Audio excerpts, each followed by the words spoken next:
Dossier on Dumetrius. A document now gathering dust in a silent room. Gregory Keen turns the next page of Dossier on Dumetrius.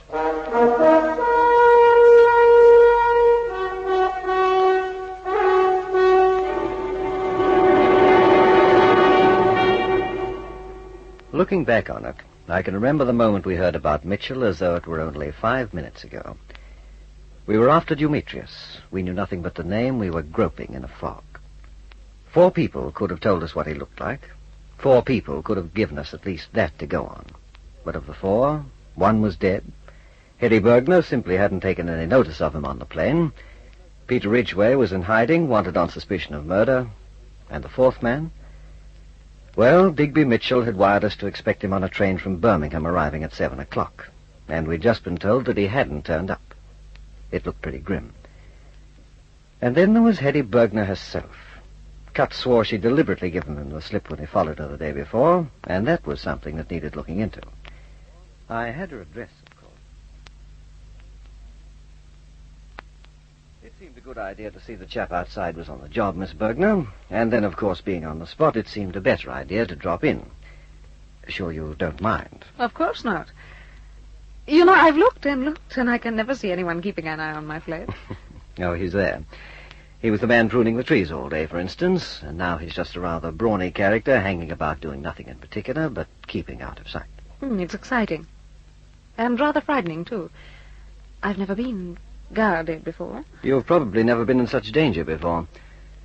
Digby Mitchell wired us he was arriving from Birmingham at 7 o'clock this evening. We met the train, but he wasn't on it. That's all of us? Yes. Mitchell was the last of the 4. Miss Bergner, why didn't you want Cutts to follow you yesterday afternoon? Are you trying to scare me more than you have already? It's a very simple question.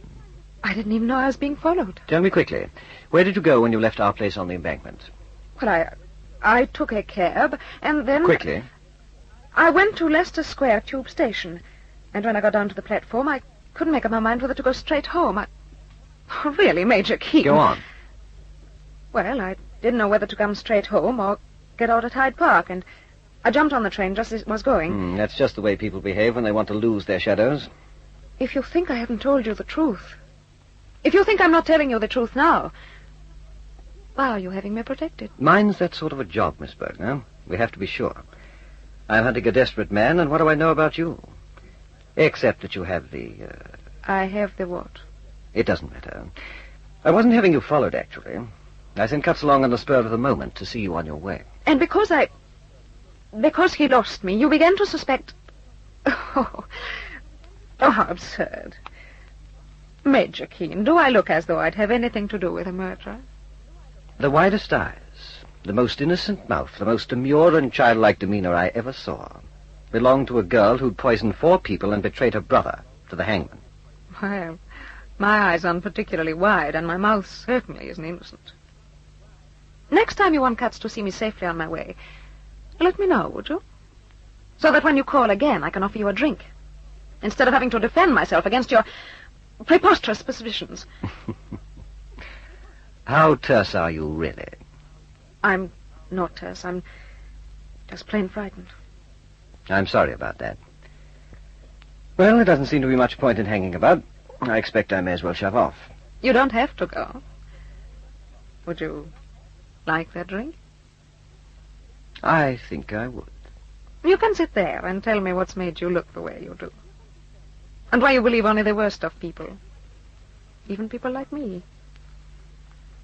How old are you, Major Keen? 36. Nice. You don't talk about yourself much, do you? Right this minute, Miss Bergner. Heidi. Wait there till I get some glasses. Right now, I'd rather talk about the man I'm after.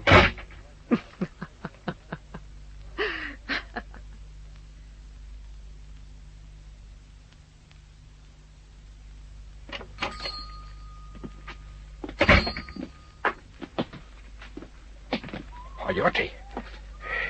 Oh, thought I told you not to come back until next week. Who's this with you? You're Piggy Quinn, aren't you? My name's Quinn. Now, see, Don't Mr. argue. Get into your back room. Shut the shop, Yachty. Put the lights out. Hey, what is this? And who are you? Get in there. Fight! Look, mister. What do you want? I want to buy a camera. And why's Yachty shutting the shop? Do you expect any more customers at this time of night? You should be grateful, my dear fellow. Now then, let's talk a little business. You have some Leicas for sale, haven't you? Yeah, maybe I have, but I don't see Where how... are they? In the safe. Well, don't stand about. There's a good chap. The smell of this place. Is that why they call you Piggy? You know, it's quite amazingly apt. Look, how would you like to take a swim? Yachty, Mr. Quinn's decided to be difficult. No, look, just a minute, mister. You want to see some cameras? Well, all right. Just get this blooming safe open. Never can remember this combination. Well, there you are. There are only 3 Leicas in the place. I want a particular Leica. They're all the same. Take your pick. No, Mr. Quinn, they're not all the same. One was stolen from Bailey's Hotel 2 nights ago. That's the one I want. You don't mind, do you? Well, it's that one, the one in the alligator case. Open it. Yeah. I'll take it now, thanks. Yachty, it's been emptied. We, rather expected to find some film in this camera. There wasn't Mr. no Quinn. film in it when I got it. You know, Mr. Quinn, I'm one of those people who detest violence. I can't bear the thought of people getting hurt. When they're sensible, there's really no reason why they should. Apart from your remarkable porcine appearance, you look a sensible sort of fellow, Mr. Quinn. Where's the film?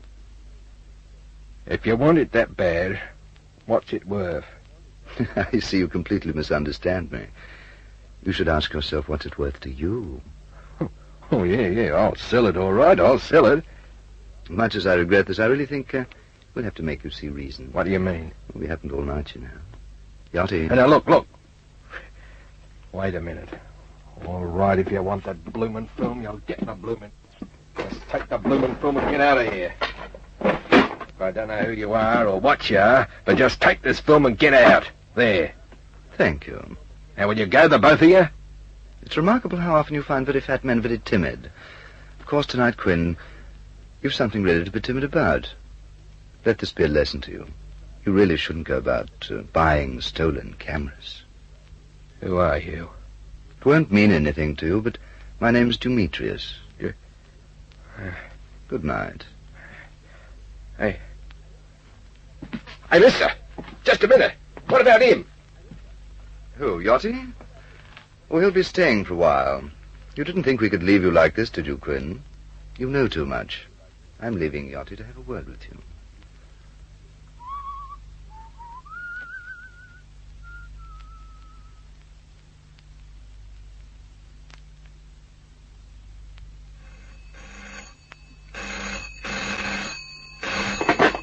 Hello? Listen, Hedy, you can tell Keen about the camera and the photograph whenever you like. We have it. Why, that's marvelous news, Anna. But my agent says I needn't worry for a moment. And I'd love to, but at the moment I'm not alone. Who's with you, Hedy? A perfectly enchanting Major Gregory Keen.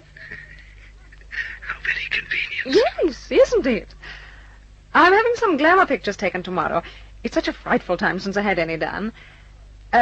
Except for a snapshot taken at Temple of Aerodrome by an impassioned American flyer, I've had no photographs since I don't know when, and the agents do carry on so. Yes, all right, darling. Bye. That was a friend of mine, wanting to know how I'm getting along for an engagement. Hedy, Yes? what did I hear you say about a snapshot of you taken at Temple House?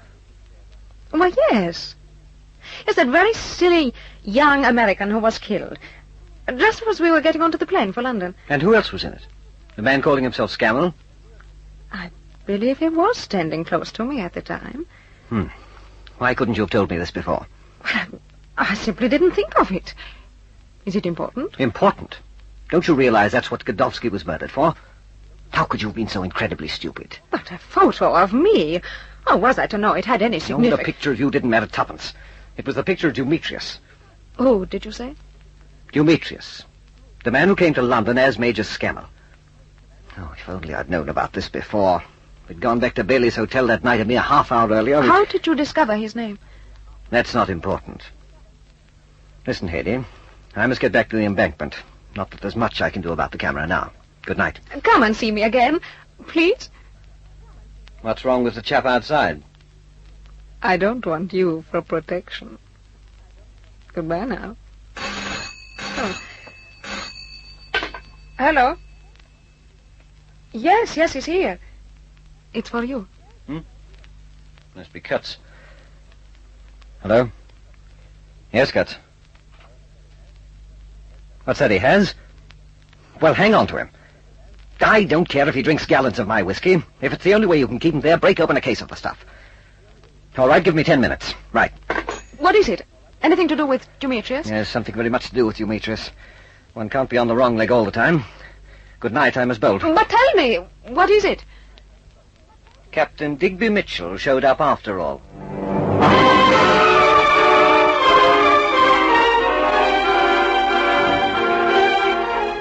Tearing back to the embankment that night, I felt pretty confident. Surely Mitchell could tell us what Dumetrius looked like. But there was something else in the back of my mind. What was it about Miss Hedy Bergner? She had beauty, she had intelligence, but she had something else, too. Something I couldn't quite describe. Something that didn't quite add up.